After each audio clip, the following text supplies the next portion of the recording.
नमस्कार, आप देख रहे हैं सत्य हिंदी का दोपहर 2 बजे का बुलेटिन और मैं हूं आपके साथ कृति सिंह। पेपर लीक के खिलाफ देश भर में छात्र आंदोलन से जुड़कर लोग अपनी आवाज उठा रहे हैं, लेकिन दिल्ली यूनिवर्सिटी ने छात्रों को सख्त मना किया है कि इस आंदोलन में शामिल नहीं होना है। इस बीच जंतर मंतर प्रदर्शन में पैलेट गन के इस्तेमाल को लेकर दिल्ली पुलिस और अस्पताल की रिपोर्ट आमने सामने है। उधर सुप्रीम कोर्ट ने भी पेपर लीक पर केंद्र और एनटीए से जवाब मांगा है। वहीं सोनम वांगचुक ने लिखित आश्वासन मिलने के बाद अनशन खत्म कर दिया। इन्हीं खबरों पर इस बुलेटिन में बात करेंगे, लेकिन उससे पहले आपको बता दें कि अब आप हमारे चैनल सत्य हिंदी के ऐप पर हमारे सभी न्यूज बुलेटिन, हमारे चैनल की तीखी बहस वाले सारे शो, हमारी वेबसाइट की सारी खबरें, सब कुछ बस एक क्लिक पर यानी कि आपके अपने सत्य हिंदी के ऐप पर देख सकते हैं। इसलिए तुरंत डाउनलोड कर लीजिए। डाउनलोड करने के लिए लिंक आपको इस वीडियो के डिस्क्रिप्शन में मिल जाएगा। तो आइए अब रुक कर लेते हैं दोपहर की 5 बड़ी खबरों का। दिल्ली यूनिवर्सिटी की एडवाइजरी आंदोलन में शामिल ना हो छात्र, राहुल ने उठाए सवाल। लोकसभा में नीट पर फिर हंगामा, इस्तीफे की मांग के बीच कार्यवाही सोमवार तक स्थगित। पैलेट गन विवाद में नया मोड़, अस्पताल की रिपोर्ट के बाद दिल्ली पुलिस पर उठे सवाल। नीट सुधारों पर सुप्रीम कोर्ट सख्त, केंद्र और एनटीए से मांगा विस्तृत जवाब और रिपोर्ट। पीएम मोदी के वीडियो पर राहुल गांधी का पलटवार, बोले इस्तीफा और माफी ही एक समाधान। दिल्ली यूनिवर्सिटी की एडवाइजरी पर लोकसभा में विपक्ष के नेता राहुल गांधी ने दिल्ली यूनिवर्सिटी पर निशाना साधते हुए कहा कि छात्रों को उनके लोकतांत्रिक अधिकारों का इस्तेमाल करने से डराया नहीं जा सकता। राहुल गांधी ने सोशल मीडिया प्लेटफॉर्म एक्स पर लिखा कि लोकतांत्रिक अधिकारों का इस्तेमाल करने पर छात्रों को धमकाने की आपकी हिम्मत कैसे हुई।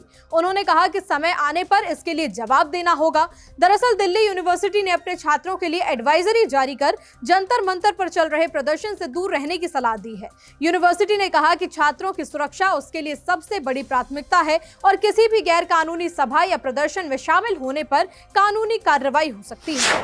नीट यूजी पेपर लीक विवाद को लेकर लोकसभा में एक बार फिर से जोरदार हंगामा देखने के लिए मिला। जैसे ही दोपहर 12 बजे सदन की कार्यवाही दोबारा शुरू हुई, विपक्षी सांसदों ने शिक्षा मंत्री धर्मेंद्र प्रधान के इस्तीफे की मांग कर नारेबाजी शुरू की। लगातार हंगामे के चलते लोकसभा की कार्यवाही सोमवार सुबह 11 बजे तक के लिए स्थगित कर दी गई है।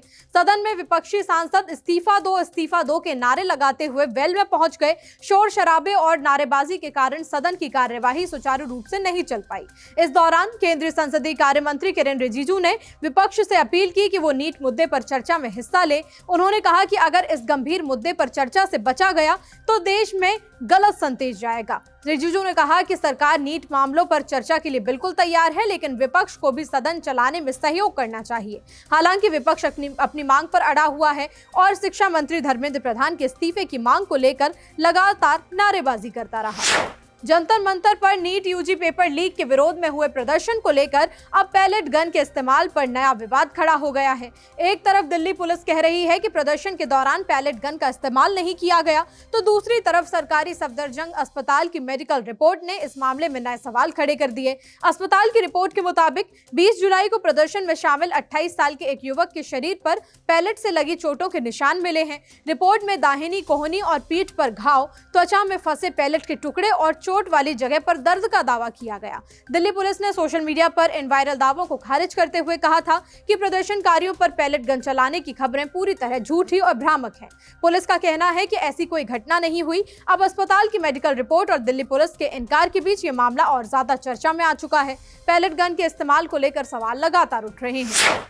नीट यूजी पेपर लीक मामले में सुप्रीम कोर्ट ने केंद्र सरकार और नेशनल टेस्टिंग एजेंसी यानी कि एनटीए से जवाब तलब किया है। कोर्ट ने दोनों को विस्तृत हलफनामा दाखिल करने का निर्देश दिया और साफ कहा कि परीक्षा व्यवस्था में किए जा रहे सुधारों पर वो पूरे साल नजर रखेगा।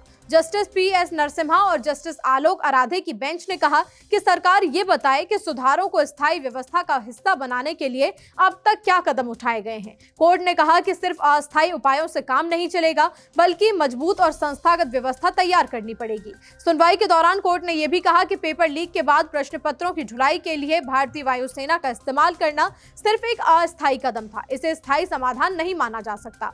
कोर्ट ने उम्मीदवारों की पहचान के लिए डिजी यात्रा जैसी तकनीक के इस्तेमाल पर भी सरकार से जानकारी मांगी है।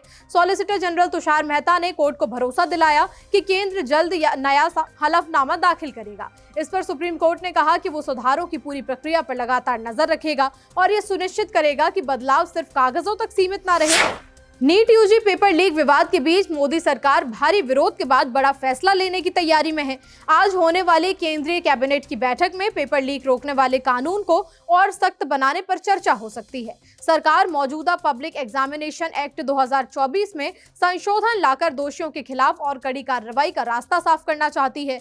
जानकारी के मुताबिक नए संशोधित कानून में पेपर लीक और संगठित परीक्षा घोटालों में शामिल लोगों के लिए लंबी जेल, भारी जुर्माना और तय समय सीमा में मुकदमा पूरा करने जैसे प्रावधान शामिल किए जा सकते हैं। सरकार चाहती है कि ऐसे मामलों का ट्रायल 1 साल या उससे कम समय में पूरा हो ताकि दोषियों को जल्द सजा मिल सके। बताया जा रहा है कि कैबिनेट से मंजूरी मिलने के बाद इस संशोधन विधेयक को अगले हफ्ते संसद में पेश किया जा सकता है। बुलेटिन में अभी आगे और भी खबरें हैं। वांगचुक ने बताया आखिर क्यों तोड़ा अनशन। देर रात पीएम मोदी ने पेपर लीक पर जारी किया वीडियो। मोदी के वीडियो पर विपक्ष ने साधा निशाना। पेपर लीक के बीच मंत्रालयों में बड़ा फेरबदल।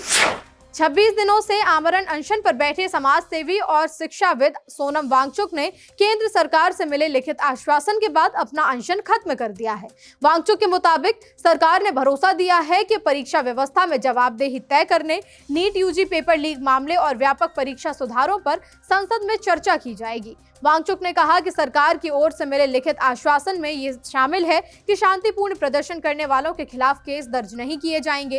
वांगचुक ने यह भी बताया कि नीट पेपर लीक विवाद में आत्महत्या करने वाले छात्रों के परिवारों के लिए उचित मुआवजे की भी मांग रखी गई है। उन्होंने कहा कि इन मुद्दों को लेकर उन्होंने सरकार से सिर्फ मौखिक नहीं बल्कि लिखित भरोसे की भी मांग की थी। वांगचुक ने बताया कि लिखित आश्वासन लेने के लिए सरकार के साथ करीब 2 दिन तक बातचीत चली और ये भी कहा कि वो चाहते थे कि हर बात दस्तावेज में हो, इसलिए अनशन कुछ और समय तक जारी रहा। आखिरकार सरकार की ओर से लिखित आश्वासन मिलने के बाद उन्होंने अनशन खत्म करने का फैसला लिया। देश भर में पेपर लीक को लेकर गुरुवार देर रात पीएम मोदी ने वीडियो जारी कर कहा कि अब पेपर लीक करने वालों के खिलाफ और भी सख्त कानून लाया जाएगा।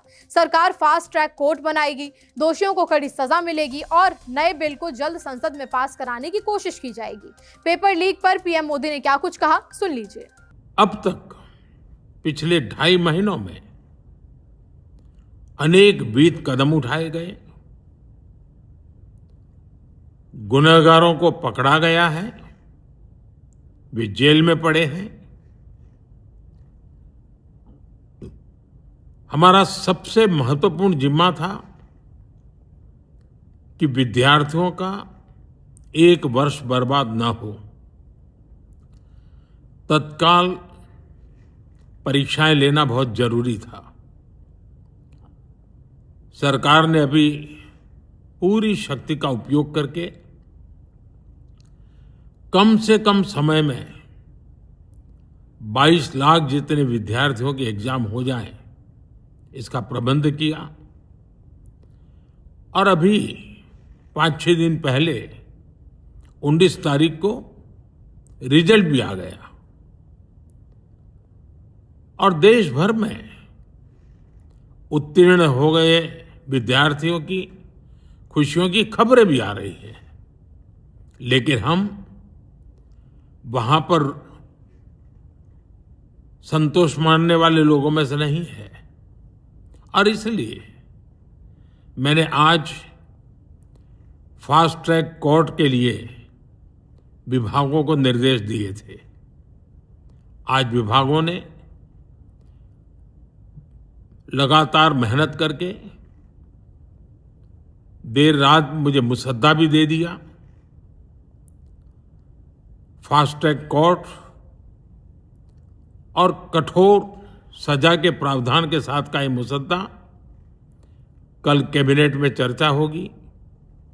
कैबिनेट के साथियों के सुझाव के बाद उसका अंतिम रूप दिया जाएगा। पेपर लीक पर पीएम मोदी के वीडियो संदेश पर कांग्रेस नेता राहुल गांधी ने कहा कि छात्र केंद्रीय शिक्षा मंत्री धर्मेंद्र प्रधान का इस्तीफा मांग रहे हैं और सरकार को उनकी मांग पर कार्रवाई करनी चाहिए। राहुल ने एक्स पर मोदी का वीडियो रीट्वीट करते हुए लिखा कि मोदी जी, हमारे छात्र धर्मेंद्र प्रधान के इस्तीफे की मांग कर रहे हैं, इसलिए आधी रात को ये शर्मनाक वीडियो पोस्ट करके उन छात्रों की बुद्धि का अपमान मत कीजिए। राहुल ने 3 मांगे फिर से दोहराई कि प्रधान जी को बर्खास्त कीजिए, छात्रों को पीटने वालों को सजा दीजिए और खुद छात्रों से माफी मांगिए। पीएम मोदी के वीडियो संदेश पर आम आदमी पार्टी के सांसद संजय सिंह ने भी एक्स पर लिखा कि अरे सर आ गए आपका टाइम तो 8 बजे का रहता है, आप तो आज 12 बजे ही प्रकट हुए महाराज। अच्छा है आपको मुसद्दा भी मिल गया, मैंने तो सोचा कि आपको मसौदा मिला होगा। कोई बात नहीं, संजय सिंह ने कहा कि ये फास्ट ट्रैक कोर्ट की नौटंकी आप ना करें। कोर्ट के सामने आपकी सीबीआई सबूत ही नहीं रखेगी तो कोर्ट कर क्या लेगा। आज ही आपकी सीबीआई ने कहा कि पेपर लीक में पकड़े गए संजीव मुखिया के खिलाफ कोई सबूत नहीं मिला। 2024 पेपर लीक में तो आपकी सीबीआई ने 90 दिन तक चार्जशीट ही दाखिल नहीं की और सारे पेपर चोर छूट गए। आरजेडी प्रवक्ता प्रियंका भारती ने भी लिखा कि महामानव डरे हुए हैं, आधी रात को वीडियो जारी कर रहे हैं, जनता में आपका खौफ खत्म हो चुका है और अब मोदी गद्दी छोड़ो। पेपर लीक पर एक ही दिन में पीएम मोदी के 2 पोस्ट करने के बाद केंद्र सरकार ने बड़े स्तर पर नौकरशाही में फेरबदल किया है। कई अहम मंत्रालयों में नए सचिव नियुक्त किए गए हैं और कई अफसरों का तबादला हुआ और कई वरिष्ठ अधिकारियों को प्रमोशन भी मिला है। सबसे ज्यादा चर्चा शिक्षा मंत्रालय में हुए बदलाव की हो रही है। राजस्थान कैडर के 1994 बैच के आईएएस अधिकारी नरेश पाल गंगवार को उच्च शिक्षा विभाग का नया सचिव बनाया गया है। वो अभी तक पशुपालन और डेयरी विभाग के सचिव थे, उनकी जगह अब विनीत जोशी को पंचायती राज मंत्रालय का सचिव बनाया गया। गंगवार ऐसे समय में उच्च शिक्षा विभाग की जिम्मेदारी संभालेंगे जब नीट परीक्षा और पेपर लीक को लेकर शिक्षा व्यवस्था लगातार चर्चा में है। शिक्षा मंत्रालय में एक और बड़ा बदलाव करते हुए टीके अनिल कुमार को स्कूल शिक्षा और साक्षरता विभाग का नया सचिव बनाया गया है। माना जा रहा है कि सरकार स्कूल शिक्षा में सुधार और नई योजनाओं को तेजी से आगे बढ़ाने के लिए ये बदलाव कर रही है। फिलहाल 2 बजे के बुलेटिन में इतना ही। शाम 6 बजे फिर होगी मुलाकात नई खबरों के साथ। तब तक के लिए नमस्कार।